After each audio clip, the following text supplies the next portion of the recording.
let's move on to the next section. This is the GTM or GTFO section. I've got a video that I'm going to share with Chrissy. She hasn't seen it before. Get her reaction and see if she thinks this guy is right or not. All right. So before I get into it, this guy, his name is Rory Sutherland, a nice British advertising executive. Somehow, like, my YouTube algorithm just has just been funneling his content at me in the last month, and he always has very, in my opinion, the kind of insightful things to say.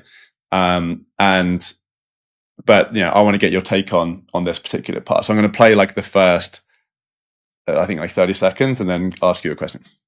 I'm Rory Sutherland, and I'm on Help Bank.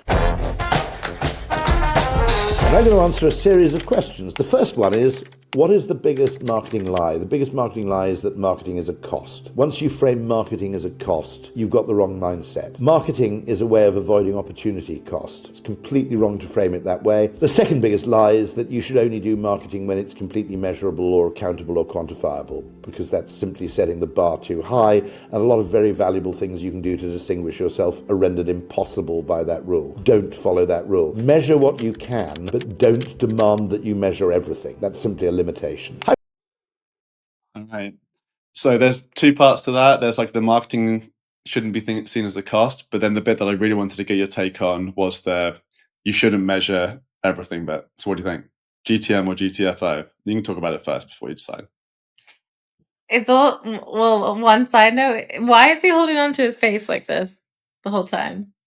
Because he's so thoughtful. I don't know. He has to keep his brain inside his head. Yeah, you need character. So I think GTM in bold for that. I think that it's so true. I think also the thing that's really helped me think about this is just like running a business. And the good thing for us is we don't have investors. We don't have like loads of money either. And our goals probably aren't super high. But when you don't have those pressures to think about, okay, what am I getting out of this like channel? You just have to get a general sense for like, is it good? Am I doing good marketing? Am I doing the purpose of what marketing needs to be? Then I think that should be your way of thinking. And I do think that, yes, I agree with him. Like, you want to measure what you can, but you don't have to demand measurement for everything. And like, that's so true. And I wish like all CEOs and boards thought that way. And enlisted a bit more trust. Now, you don't want to just like not track anything. Yeah, the pendulum can swing too far the other way. Yeah. And if you're just doing things like willy-nilly, like recently it was an insightful thing for me too, where I have with like my fitness, I was like, okay, I've always just kind of done what I kind of wanted to do. I always wanted like irregularity, keep things fun. Let me just do this random strength workout, this and that. And then recently I've done more of like a regimented program, which is not groundbreaking. Like, people do it all the time, like split training. And I've been specifically like focusing on my recovery day, and then also nutrition. Okay, I have a goal set. I want to hit this amount of protein per day. Where before I was just like, okay, I'm just going to eat healthy. That was just my thing. So I wasn't really, that's like, to me, random acts of like marketing and for sake and not tracking anything. And then I think so you don't want to go on that track, but if you put some parameters in place, you have a goal, you get a program running that you can then also give some room for some experimentation, but still do the things that really works well, then that to me is great go to market, because it should include sales and customer success and so forth anyway. But yeah, so I mean, I agree. It's pretty undeniable, isn't it? I mean, I think a lot of people have cottoned onto this over the last few years. There's plenty of stuff that you can't measure, especially now. And usually it's the good stuff. Yeah, it's usually the good stuff. The really good stuff. Do you think there's kind of a correlation between difficulty to measure versus kind of the power and engagement level of a certain channel. I think there's like probably somewhat of a correlation there. But whether, even if that's not true, there's still plenty of the buyer's journey that isn't measurable. And I think his main point that I really liked is that if you demand that measurement, then you're shooting yourself in the foot. Mm-hmm. So definitely GTM from my point of view. Yeah. Too.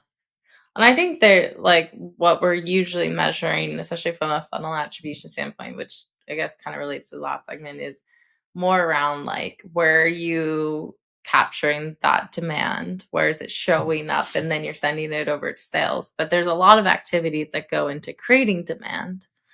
And a lot of those are really hard to track, but you still want to do them. Yeah, I think the other thing is, so I heard someone on LinkedIn recently talk about how his point was like you can actually measure everything, and it's kind of a cop out if you don't. And I think I responded, I was like, well, first off, I don't think you can measure everything. Mm-hmm. I think there probably is more than people can. There's where his point might be right is that there's some people that think, well, that's too difficult to measure, I'm not going to measure it. Mm-hmm. So maybe they can measure more. But there is a law of diminishing returns, I think, when it comes to measurement, where, okay, I could try and measure this thing, but actually, is it doing more harm than good? Yeah. Right? So I think, and it's costing me a lot of money to measure this, like one edge case here, or I'm just getting too data hungry. And I think this usually comes in the form of like not particularly tracking the marketing touch points. I think more of it is tracking maybe some of the sales stuff. Yeah. Because sometimes companies are like, I want to get, an app, like how many sales touch points happened at this stage of the buyer's journey, and how many sales touch points that, and then what type of meeting did this, and it's like, okay, are you going to use this data? Okay, that's 100%. But like you have to do like, they've got like 25 lead statuses for like every step of the SDR process, and it's like, okay, well, no one's following that. No one's doing it for one. Two, if you do, they're going to be so inefficient in their job that they're stopped from selling, but now you can measure this thing.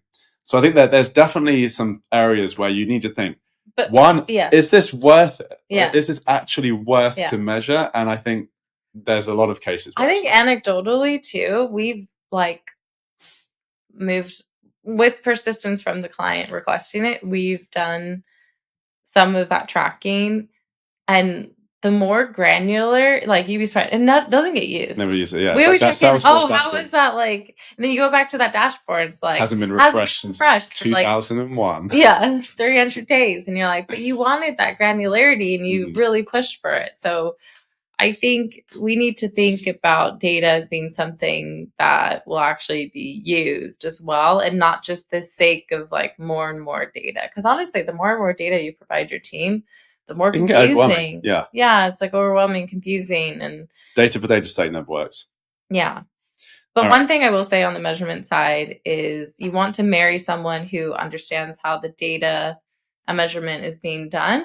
And then with the person, you want to marry someone? Well, you want to marry. Understands. You got to marry them together, but you also need the people in the room that worked on those programs, which is why I was like, okay, maybe to start, especially if you credit game, like show the data to those individual teams and have really good conversations around the data, because that's the whole point. You want to take the data, create action. Take the data, create action. Actually, yeah. So piggybacking on that, one way to think about reporting is it's not just reporting, right? I've talked about this before. There's like the iceberg under the surface. Yes. So every report you're trying to get, there is a lot of operations and process and training and enablement and stuff that has to happen for that report to work. Yeah. So be careful about what reports you're trying to create, because you're creating a lot of big icebergs out there, right? And you're on the Titanic and you're like, okay, I'm dodging all these icebergs of reporting, and I'm one person in marketing ops, and I've got to now service all these reports, not to mention train everyone how to use the reports and create different pivots on those reports and everything. So or the automation for some. It's like a tool, right? Every time you implement a new tool, it's not reducing your workload, it's adding to it. Every time you create a new report type or a new way of tracking, it's adding a lot more work onto your plate. So be careful of what you wish for. Yeah.